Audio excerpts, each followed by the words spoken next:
Hi friends, இப்போ Pandya stores பார்க்க போகிறோம். பாண்டிய ஸ்டோர்ஸில் நம்ம பாண்டியன் இருக்காரு, அவர் பண்ணுற அலப்பறை தாங்க முடியலங்க. அதாவது உரண்டை இழுக்கிறாரு. யாருக்கிட்டப்பா அப்படின்னா, சின்ன புல்லட் பாண்டியும் பெரிய புல்லட் பாண்டியும் நிற்க, பழனிக்கு பொண்ணு பார்க்க போகிறோம், பழனிக்கு பொண்ணு பார்க்க போகிறோம். இது எப்படி தெரியுமா இருக்குது? 400 ரவுடி தான் நான் ஜெயிலுக்கு போகிறேன் அந்த ரேஞ்சுக்கு போயிடுச்சுங்க.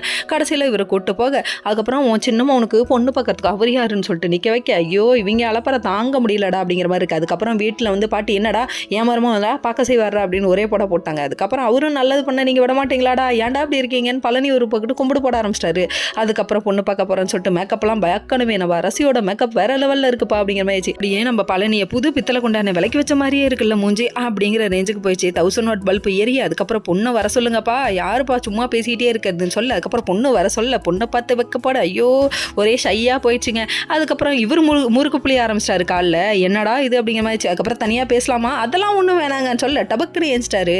அதுக்கப்புறம் புரிஞ்சுக்கிட்டவங்க சரி டீசெண்டாக அனுப்பி வைப்போம்னு அனுப்பி வைக்க, பொண்ணுகிட்ட என்ன பிடிச்சிருக்கான்னு சொல்லி கேள்வி கேட்க, நான் மளிகை கடையில் தான் வேலை செய்கிறேன் ஓகேவான்னு கேட்க, அதுவும் ஒரு வேலை தானுங்கன்னு சொல்ல, ஐயோ ஒரு பிட்டா 2 பிட்டா எக்கச்சக்க பிட்டை போட்டு நங்கூர மாதிரி உட்காந்துட்டான்டா, போதும்டா பழனிக்கு பொண்ணு ஃபிக்ஸ் ஆகிடுத்து அப்படிங்கிற ரேஞ்சுக்கு போயிடுச்சு. வேற மாதிரி கொண்டு வருவாங்கன்னு நினச்சோம், இது ஒரு மாதிரி போயிடுச்சுங்க. கடைசியில் பார்த்தா இந்த கல்யாணத்தை கலைக்கிறதுக்குனே 2 பேர் இருக்காங்களே, சின்ன புல்லட் பாண்டி பெரிய புல்லட் பாண்டி, அவங்க என்ன பண்ண போகிறாங்களோ தெரியல.